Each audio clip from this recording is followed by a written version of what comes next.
Hello, I'm Seamus McDonald and it's March 23rd, 2020. This is update number 12 for the build of Scamp Sailboat number 459. As you can see, we have the boat back in the upright position again, and as we've installed the skegs in the bottom of the hull, the boat can now sit by itself on the floor of the garage. We've applied our finish paint system to the outside of the hull, and we're using a marine paint. This is a polyurethane marine paint, and the system calls for 1 coat of primer and 2 coats of the finished paint. So overall, the paint looks quite well. The finished paint looks quite well on the outside of the hull. However, finished paint also highlights any imperfections that there might be present in the hull.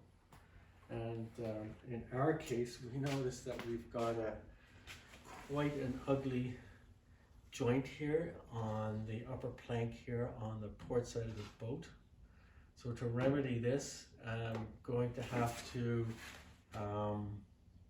sand this area down to bare wood, and then use an epoxy fairing compound to smooth off the area, and then reapply the finish paint system.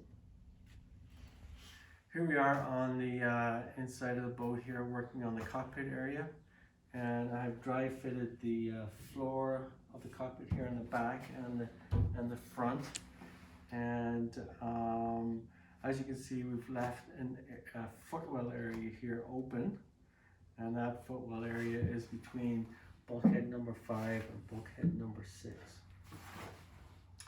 So now the boat is no longer sitting on the jig, and the jig is not supporting the underside of the hull. When I stand here in this footwell area, I notice that it is quite light and flexes a lot. So I'm going to have to reinforce the whole bottom of the footwell area. What I've decided to do is to take another sheet of 9mm plywood, and I'm going to have to install some 9mm plywood screwed and epoxied into the complete bottom of the floor here. And then when that's in, I'm going to cover that with fiberglass cloth, and epoxy this whole area. I'll epoxy the floor and up the sides, and hopefully that extra reinforcing will solve this flexing issue we have in the bottom of the footwell.